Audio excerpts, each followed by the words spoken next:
Good morning and welcome to Galaxy Today. Today being the Tuesday edition, and of course is another exciting time out where we get to increase our knowledge and know more about life. My name is Uche Unyekuluje, and of course the way we do it in this program, to be part of the program, all you need to do is send an SMS to the numbers that will be written on the screen or via our social media handles using hashtag Galaxy Today. As usual, I'm not alone. I got Kelly in the building. Good morning, Kelly. Yeah, good morning to you, Uche. Good morning, Lagos, and good morning, Nigeria. Fantastic Tuesday. I must say, with a lot of issues, xenophobia still very much in the news. The president has said that Nigerians can come back home, and they are, willing to, evacuate. Well, Nigerians who are willing, there's that clause, to come back home. But then again, there are a lot of issues. I mean, they're going to come back home to what exactly? To the pathetic power supply we have here? What business environment do we have right here in Nigeria? Or what job opportunities? Or what job opportunities, the environment and all of that. So there are a lot of issues. Well, and then of course, we also in the news is the fact that the Shiite movement, they have this annual procession they do, every year, and they're actually supposed to go ahead with that procession today, but they have been proscribed as a terrorist group. Oh, really? Yes, and so the law is very simple. If you have been proscribed as a terrorist group, for every meeting you decide to carry, it's probably like a threat to the society. And so the police we're just waiting to see how it's going to play out today, especially in the hot areas in Kaduna, where they are really very strong, and of course in Abuja, the nation's capital. And then the issue of Koza Pastor is also somehow in the news. Exactly. I mean, Busola Bakulo is asking for a personal letter of apology, And what I read, I saw in one of the national dailies, and I was just wondering, that the pastor should apologize consecutive that the apology should be on 2 national dailies and then stretch consecutively 7 days. Okay, is that going to solve the problem?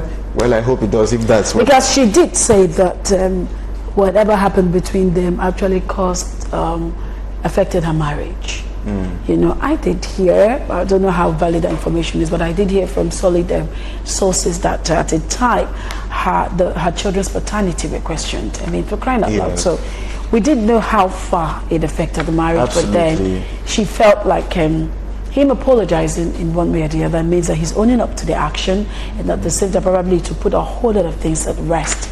But whatever this is, I know that the law is going to take its place because the police are already involved in the case, and you seem very confident in the Nigerian justice system. Well, because it's now in the public eye, and I want to believe that it's not something you quickly hush under the carpet. I mean, it has to be dealt with, and this is like a red alert to anyone in the seat of power, be it spiritual or in other way. I mean, whatever seat you occupy, and you feel you can lord over or be a predator over something. I mean, this is a red light that this has to stop. Absolutely. Okay, so Busola, we do hope that what you ask for will be granted, but whatever it is, we believe that. And other rape victims should also come out. They should speak up. We can. A lot of people are now. I mean, people are beginning. If you, yes, a lot of people are beginning to. Please, whether females or males, guys, please, we need to also speak up. Yes, guys too. Because men feel like, okay, if I say it, it's gonna feel like, how can you be empowered by someone? Hey, please put that ego down and speak out. Speak up. I mean, and the norm should start. We should start changing the narratives. The rape victims, which we call victims, are actually survivors, and then they're actually the brave ones, not the rapist. I mean, it looks like the rapists feel so much power, and that's why they feel they can do what they want to do. But now, if you understand that there's going to be a big backlash on you for doing this, maybe that will minimize crime rates. We just hope that this would send them more like an alert to federal government, and then of course to our justice system to begin to put to act that which the law is made for. Absolutely. Okay, in case you're wondering, is this what they're discussing this morning? No. We just need you to understand what's going on in things. Yeah. And of course, still looking at coping with back to school anxiety. I don't know if you're in that shoes now. Do you have any younger one or someone? Absolutely. I think last week, was it Tuesday or Thursday, we talked, we're in this language, well, somehow in this path, we talked about career choice, and we talked about, the whole school, this thing, what, the whole September, what it means to us here, especially in Nigeria, where parents are anxious. It's a critical month, a critical moment for parents, especially the financial aspects. And yeah, I met a friend that when I was coming to the office, and then I saw her in another, we stayed together, and then I just saw her coming out from another side of that part of the estate. I was like, what do you do? He said, I took my son to school. I said, what happened to, I had to change him from that school. I said, why? So girlfriend is a long talk. It's not a talk we can finish this. I said, okay. Like we rightly said when we're talking about school, you have to, they say cut your coat according to your size. As much as we want the best for our children, the purse shouldn't be stretched to the point where embarrassment will fall. Kids feel so bad when they have to be in school, they can't participate in school activities because we can't pay for one thing or the other. I hope we borrow wisdom. But then, kicking up this morning, Kelly and I are not the ones that will be discussing this topic. We have a guest of the studio. Trust me, you like. Welcome back. It's still Galaxy Today, and of course, that was I Don't Tire by Mr. Razi. And you might just be wondering why. A whole lot of people say they're tired of life, they're tired of. All right, we're so sorry for that hiccup. I was saying that Mr. Razi was trying to express the heart of so many Nigerians, particularly those in Lagos who say they are tired of everything, the traffic, the roads. Everything is tiring, but hey, we should have a ray of hope. Okay, so coping with back to school anxiety, Kelly, before we bring in our guest. What can you say? Can you feel the pulse and the heartbeats of parents and guardians who just returned their kids back to school? I can, because the economy, first of all, is not very friendly as it stands. It hasn't been friendly anyway for the past years now. So it's not like there's so much money in circulation as such. Parents are well, let me not say parents. A lot of parents, or some parents, are practically struggling, and then it's a two-way thing for the parents as well, and for even the children who have to go back to school. There's this anxiety, there's this anxiousness, there's this curiosity on the part of students as well, especially when you're going to start a new class, or a new school, new friends.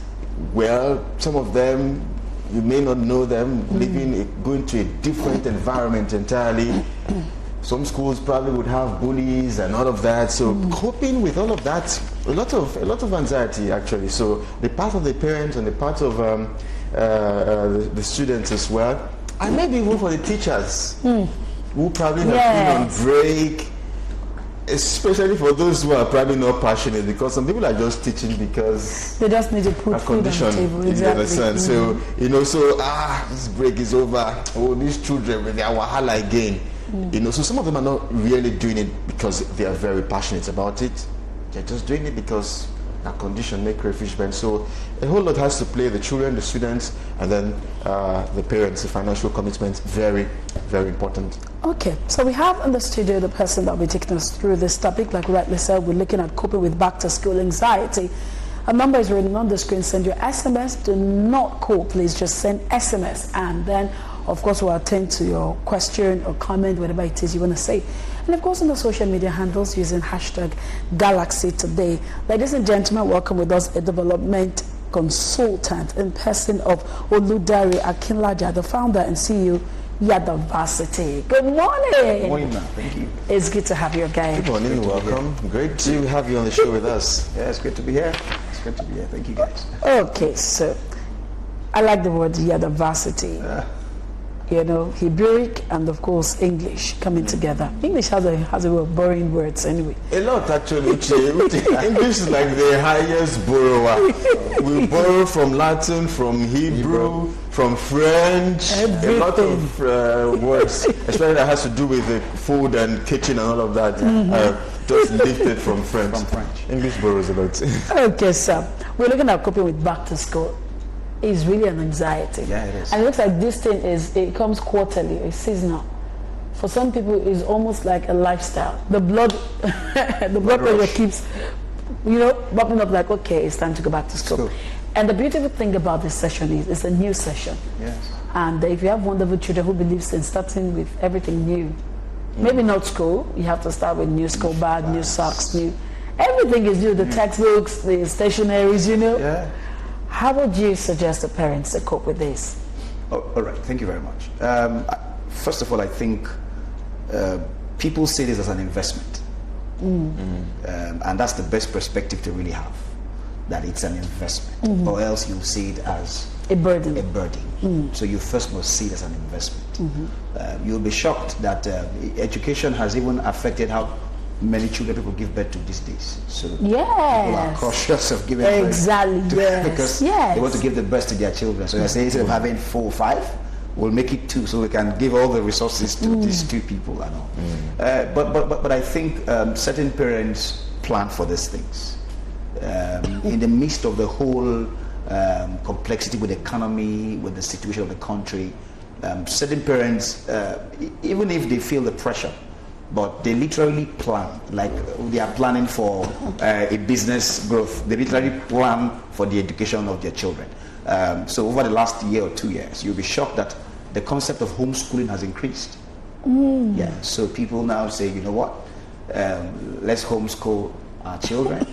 And we need, so people are just looking for ways they can really tweak this thing a little here. And still give their children the best. The best, yeah. So basically they tell you what's important. Our child will want to write maybe a year 8 or a year 9 or a year 7 exam.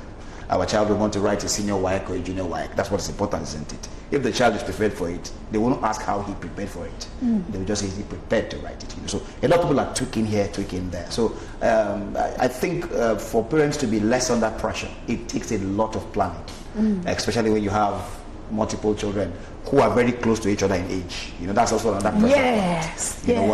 One is 4, one is 3, so they are going at the same time.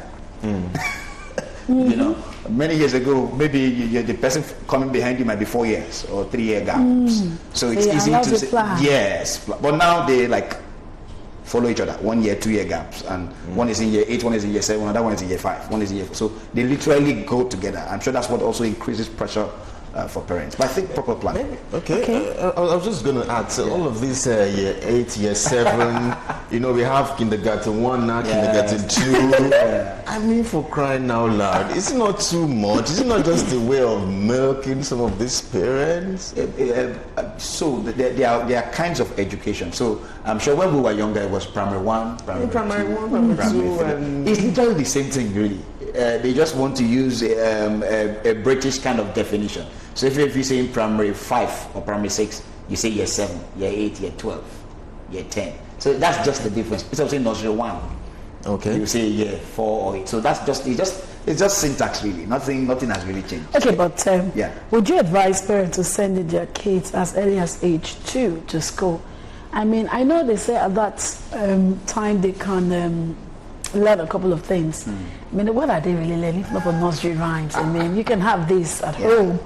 So, or would you say, some people say for socialization, I'm like, okay, but is that enough to make me want to throw some hundreds of thousands over a child? I'm not saying it's bad to start early, but I'm just saying, so psychologically, is it healthy for a child to leave us?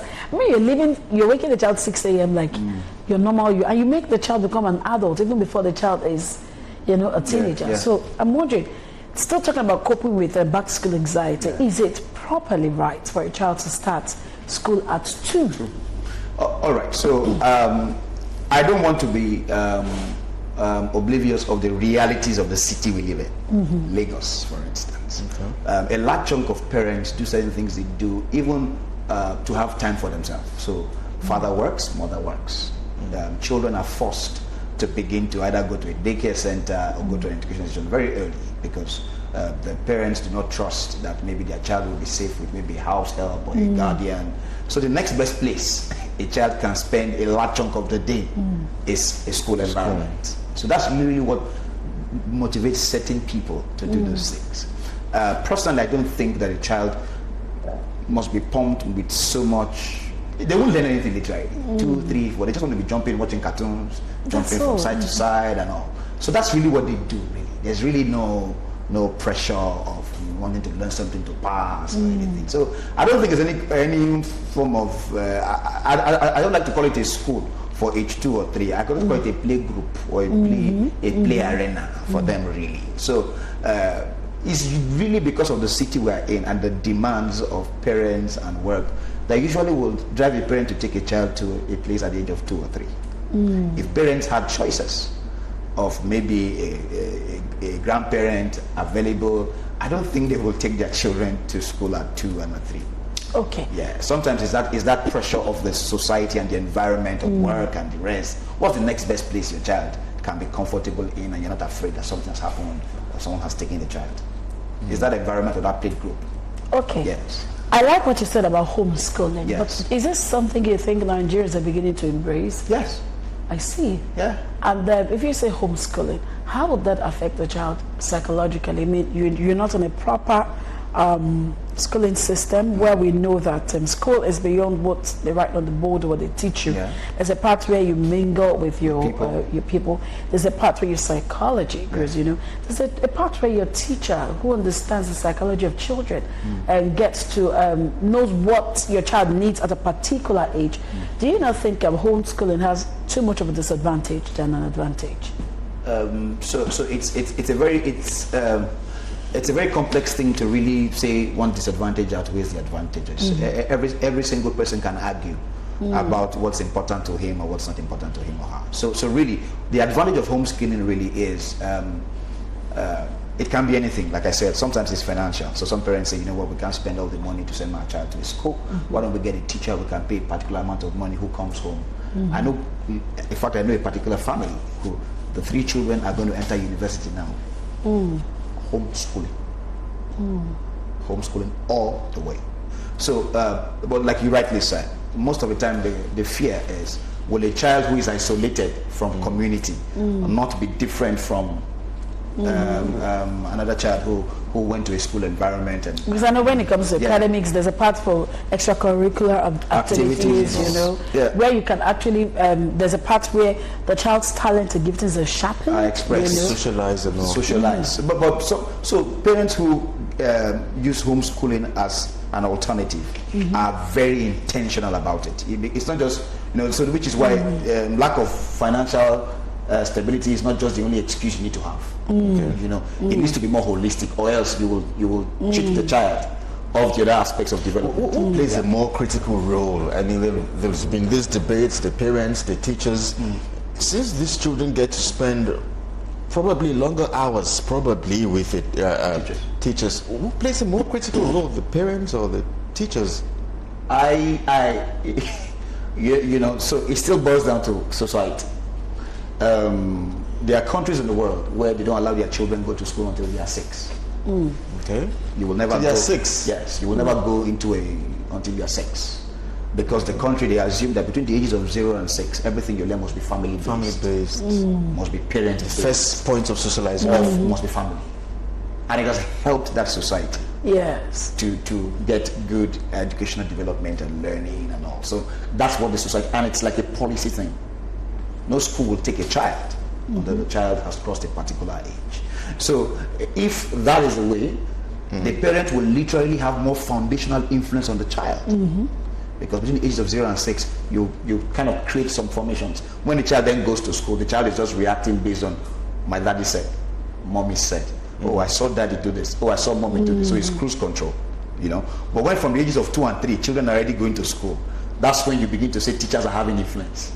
Because there's really less time parents have to engage children now, because of work, because of traffic, because of that, especially in the city. The demands of living in a mega city. So it's a bit more difficult now to just isolate, and so every parent must consider all these factors before you make that decision. You must be able to isolate all these factors before you make that. And our government, this administration, and probably even past administration, I mean, what if when you look at the kind of policies? I mean, very recently, a particular young man was in Nigeria, Joshua Beckford, who at the age of I think 15 or 16 Yeah. was already a graduate Graduate at this from the prestigious, was it Oxford or Harvard University? Yeah.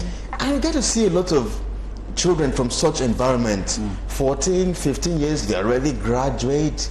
What does that tell of our own policies here in this? Can we have that kind of environment where at 15 years or 14, someone is already a graduate? I mean, that young man came to Nigeria, was a UNILAC just, I think, some weeks ago, 2 weeks ago or so. I think he went to Kaduna to And he went to Kaduna to raise funds and all. Yes. That's a 16 or 15-year-old boy. Is that a slap to our face as a nation in terms of our kind of policy? Not really, and I'll tell you why. Okay. Educationists will argue with you that it's not healthy.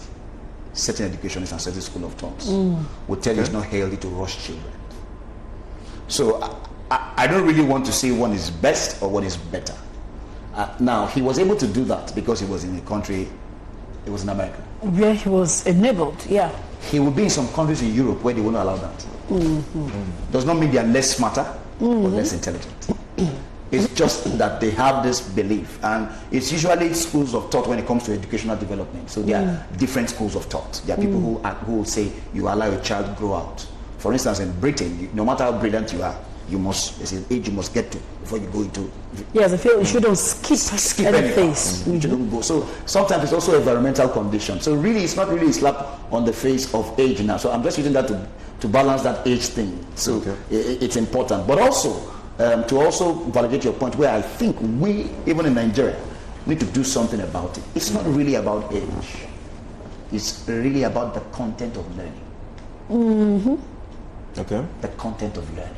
Now, I think we have smart kids in Nigeria. Yeah, we do. I mean, I've seen some kind of competitions. I'm not going to mention names, but I know there's this particular one that trips me a lot. Yeah. I mean, really smart kids, really intelligent and brilliant. Answered about how many questions? Under 35 seconds. In seconds. In seconds, Once you're yeah. raising a question that I don't even know how to attempt, and the child is telling me 1 over 2 minus x, Yeah. and I'll be like, okay. Yeah. But then the environment, Cycles what can we really do? I mean, Does it have to do with the food they were exposed to? I mean, yes, because I know when it comes to feeding a child, at the very, particularly milk, that develops their eyesight and the brains. Could it be part of the reason, or is it genetic? Because now science is trying to tell us some things are just in your DNA, some things are just genetic. Probably in your family, it looks like this particular brains you come with.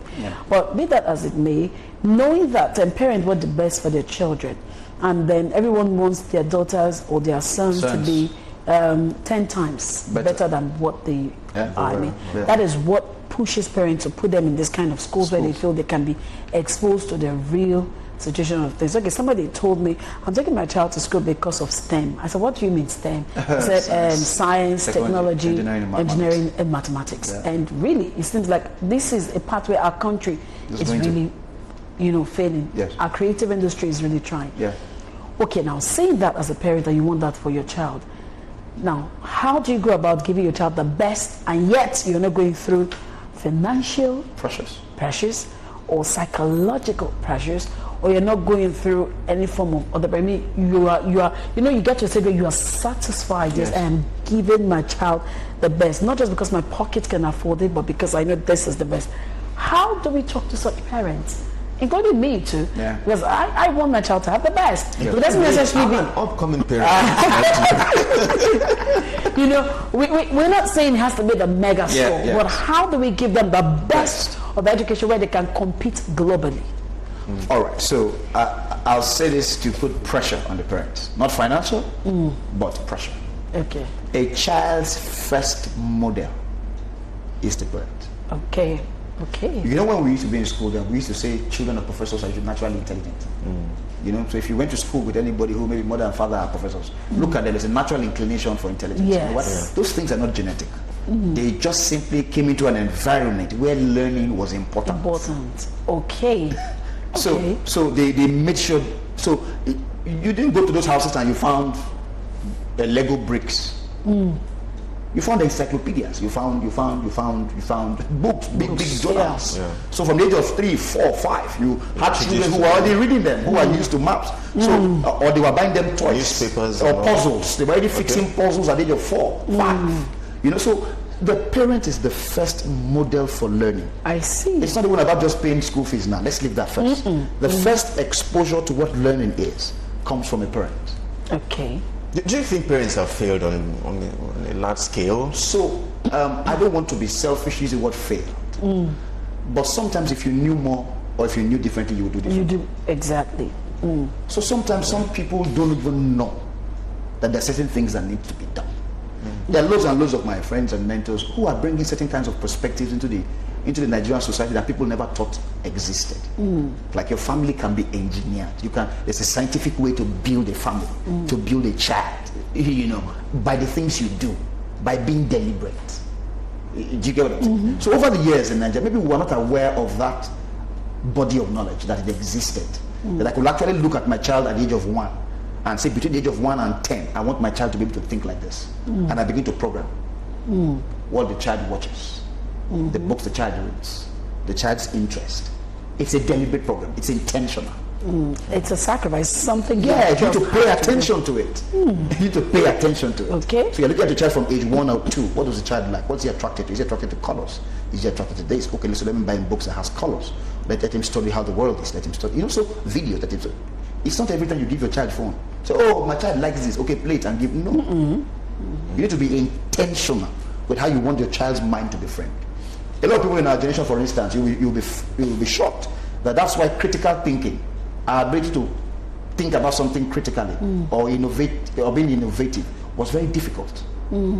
Most people who are doing it now in our generation had to do it deliberately for themselves. Yes. Because there was an environment where critical thinking was. So you went to school, it was garbage in, garbage out. You were not advised to think outside the box. You work with people who say this is the way it is done, follow it like this. You were not allowed to. And so those things affected. So for this generation and these children, we shouldn't allow that to happen. We should be intentional about how we allow their brains to develop. I think that's what parents should. With what you just said, it just brings to mind that it means that the mind can actually be imprisoned. How do we get out of this prisoned mindset? I mean, we want the best, but like you rightly said, you can't give what you don't have. You only act to the extent that you know. I've learned something today. I like what you just said. I mean, when it comes to parenting, it has to be a deliberate act. I mean, we had a guest last week that said there's now a school for parenting. Parenting is not just by instinct. You have to be deliberate. And because we don't want to make the mistakes our fathers made, we want to be better. I want to put out this question to you, Oludare. This one said, so sad that many of the people in positions of authority today are the ones that enjoyed overseas state scholarships or free education in their younger days. Yet, education has been made very difficult for regular students and almost impossible for many prospective pupils and students in this country. We need teachers with passion for the job, leaders with compassion and empathy for children and parents. God bless Nigeria. From Nadom Wiyep, Expressway, Bukuru, Jos, Plateau State. Thank you so much.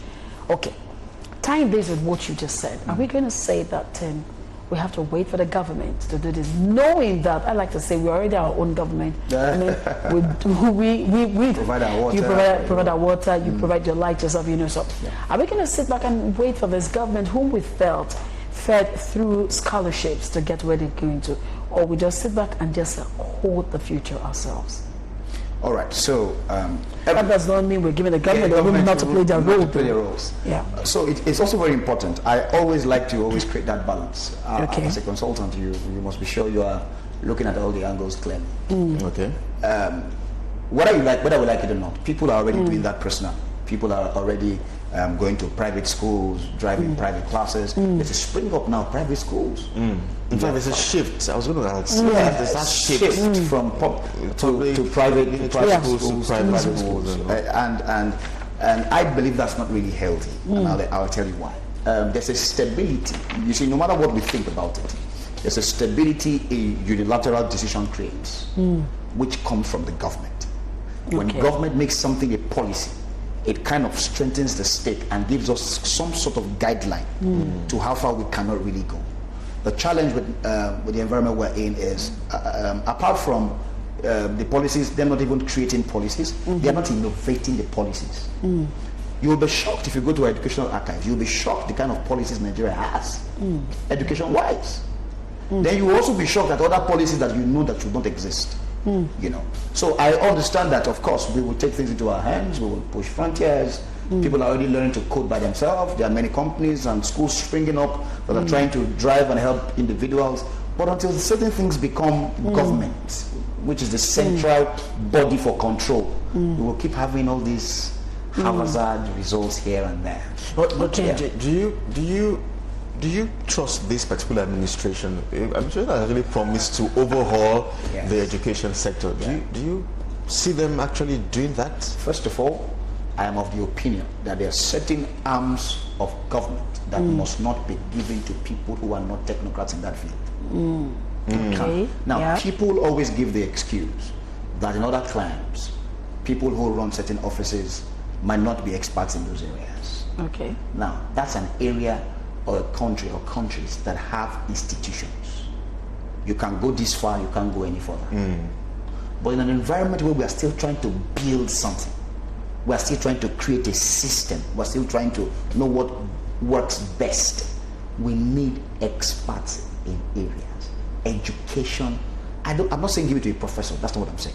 Education should be given to somebody who has an idea of what it is to run an educational system. Okay, so I'd like to read this out. He said, I'm disputing what your guest said about sending a child to school at 2 or 3 years. My child, because of work, started school like a year and 8 months. I tell you that my baby is extra smart. It's not all about the age they start, it's about the passion of the teachers who taught them. And also parents have great roles to play in their children to help them develop their minds with the right things. We have a great future.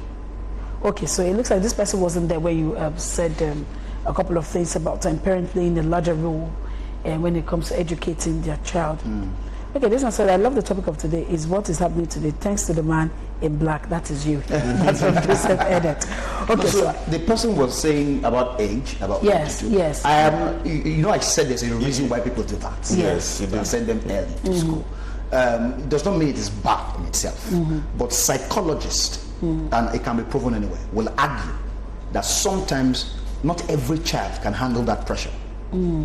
So you can't make one isolated case the norm. Oh yeah. Because it won't be healthy. So if you're saying because it's your child, that's your child. We're happy. But some other people have tried it and have put so much pressure on the children, and it makes them crack in other areas. So they might be intelligent. They might be intelligent, but how about some other values? You know, their emotional state.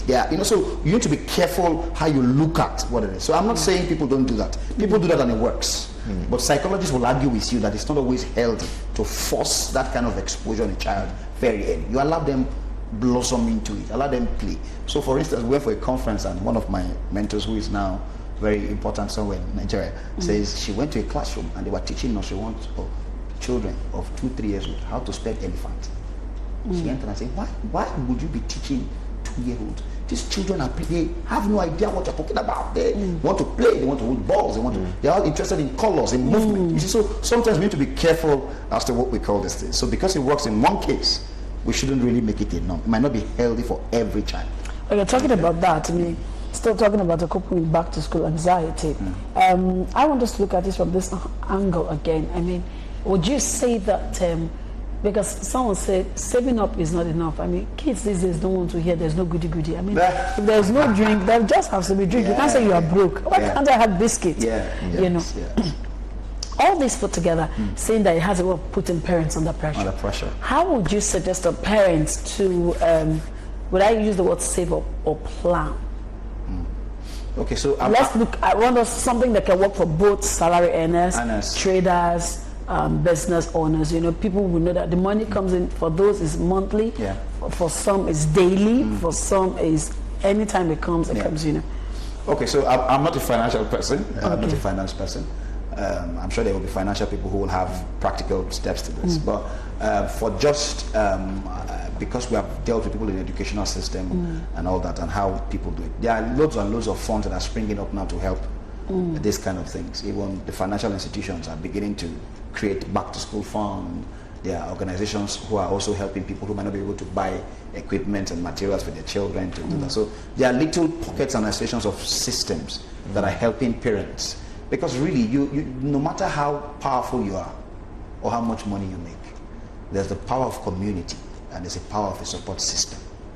Support system meaning either a fund or something that is helping you save your money, like cooperative. So you see people who contribute money. So people have been for their children's school fees, they've been contributing money since January. Okay. Maybe in a particular cooperative or something, and so to help. So it's not but the idea is you must always look for a system that works for you to be able to either turn over money or keep money or multiply money. Oh, yeah. Multiply money is important because you can just have and it's stagnant. You multiply.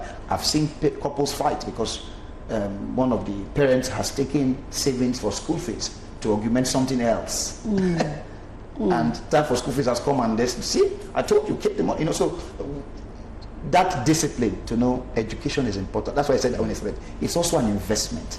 You must think of it like that. I think I would like us to also get in the heads of the children as well in terms of being anxiety and being anxious and all. But just before we move ahead, who is more responsible between the father and the mother in terms of all of this? no, because why I'm raising this is it does appear that the men think that, okay, my job is to bring the money. You, the woman or the wife or the mother, ensure that this boy or this son of ours is this. I provide. You ensure that you put him on track. So who should be held responsible in terms of even financially as well? Should both parents play 50-50 role financially and training, ensuring that the person stays on track? I don't think it's tilted to one and the other. These things could also be personality. Okay. You have certain parents who are more social, more, oh my child. Some other parents are a bit more, so sometimes it's a lot of factors really. But nobody should think that it's one other person's job to raise a child. Exactly. In fact, not even in this time and climate, this generation that way, where women are equally as busy as men. So if we know how our culture and tradition play lots of role here. Like I said, the reality is it will soon dawn on you that you can't always run your home the way our grandfathers ran it. Absolutely. Yes, of course. You can't. So you I know fathers who do school runs. I know fathers who go and pick children from school. I know fathers who now go attend open day. Fathers because the wife, not because she doesn't want to go, she's not just available. So these things are shifting. Okay. Now, the reason why it's looking like it used to be mothers is because we all grew up. Absolutely. We will naturally have natural affinity to mom because mommy looks like the cool parent. Yes. The parent who is always ranger. While the daddy looks like the one that can always cover you.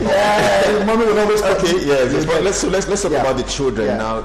Let's look at this anxiety on their path going to probably a new environment.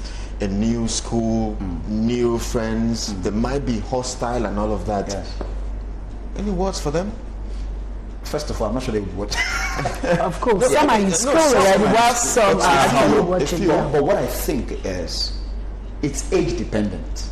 Okay. So between the ages of 2, 4, 6, 7, you really cannot tell a child it's going to be highly dependent on the parent. As how he deals with how the child manages that anxiety.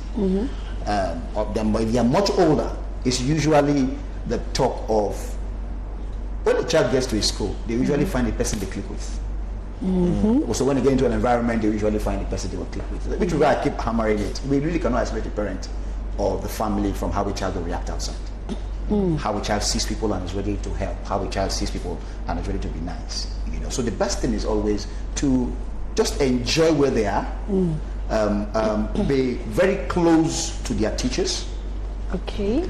Discuss with their parents about everything. Okay. Children grow better when they can actually have conversations. Exactly. So when they can have conversations with you, it helps them mature and develop better. It helps them deal with issues. The greatest pressure of I keep using my generation because that's the one I can see results of upbringing is because we kept too much. We held too much back. We became toxic, we became aggressive, we became bitter people and all that stuff. So any child, so the parents just encourage the child to talk. So that's why I said help the child settle. When a child can have a conversation, oh mommy, somebody hit me today. Who hit you? Oh, this so-and-so person. Why did they hit you? Were you abusive? Were you that? Were you this? Oh, my teacher said this to me, so what did you do? So conversations help a child settle It's just the same way like And you can easily pass your values across when you have conversations. So for the children, I think it's also important you have conversations with your parents and your teachers. Don't hold anything back. Because the best way you can actually handle anxiety or pressure is to be able to communicate. You know, you were speaking about when the problem is shared. Yes. The parent child is half solved. Yeah. So if they can have those conversations, it reduces the pressure point. They can talk to auntie, they can talk to uncle, they can talk to their dad, they can talk to their guardians. It helps ease pressure and helps them manage the process. Okay. You want to say something? Yeah, let me just ask this question because I've heard a few parents say this. You're very stubborn. I'm going to send you to that school, so you go to that boarding school where they will train you and do all of that. Should first of all, would you subscribe to boarding school, and then would you subscribe to a parent sending a child to a boarding school because you believe that school has the capacity and potential to instill some level of training and discipline from that child? So, which is why I don't like saying things as direct statements as subjective statements. Some people will fight for boarding school. Some people will not fight for boarding school. I am a product of a boarding school, and even if it had its dangers, there is a form of independence and this thing it gives to you. Yes, it helps you manage your space, manage your time, and all that stuff. At the same time, some people went to boarding schools and are completely And destroyed. their lives are never the same. They're never the same. So you really cannot say one is good for the other. But I don't subscribe to parents threatening their children. First of all, once the child sees it as a threat, they enter a default defensive mode. Yes. Exactly. First, it's a threat. So you have first the advantage of what you're intending to achieve. It has first been defeated because you did it as a threat. So boarding school has its pros and cons. It helps you become an independent person. You wake up and lay your bed. Nobody is telling you to lay your bed. Wake up your shoes. You're looking at your time. You know when to go and read. So, which is what boarding school was meant to be for. Create routine. There's a time to wake up. There's a time for prep. There's a time for breakfast. There's a time for lunch. There's a time for dinner. There's a time to sleep. So the advantage of boarding school then was to create routines and create some form of discipline, which is what some people enjoy. At the same time, it also comes with its excesses, bullying from senior students, abuse from people, and they become destroyed psychologically. Yes. You know, so it's a. But I don't subscribe to parents threatening children with boarding school. Okay, so I like what you just said. I wish we can do a brief recap of it before we go. You know, stating that, stating that between age 1 to 10, you should be able to understand your child to a point where you're able to pattern their mind, meaning that parents have to go back to the library. They have to read. Okay. So give us a brief recap so that for those who might have joined in between and for those who are just joining. All right. So it's simple. The concept of anxiety worries everybody, from parents to child to even teachers. We didn't even talk about teachers, so that's a whole new ballgame entirely. From parents to children to teachers. So parents have financial pressure, but they can manage it by planning for these things. You know, spend less, knowing what to cut off, what not to cut off. Like I said, it's an investment. Yes. So you let to allow some things go, so you can put more money into some other things that are of equal benefit in future. And also for children, it's that the best way to handle anxiety is to be conversational. Talk to daddy and mommy. Communicate with your parents. When you feel pressure or you're feeling uncomfortable about something, have somebody you can talk to. And of course, we spoke about government and policy and saying that, you know what, I think we should put round pegs in round holes when it comes to issues of education and very technical stuff. Yes, sir.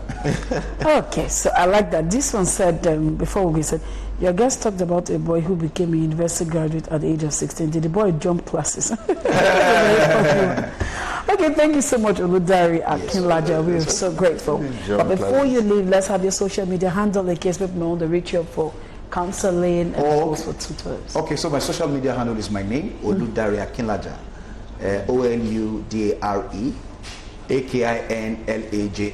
Oludari Akinlaja. It's the same across Twitter, across Instagram. It's the same thing everywhere, my name. Then if it's a mail, it's oludari@yadavarsity.com. Okay, oludari@yadavarsity.com.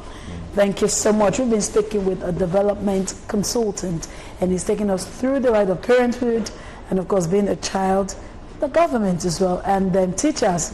Wait for yours. There's going to be part 2. This is all for the curtain. We'll be back at 10 tomorrow. Make it a date with us, and do not forget.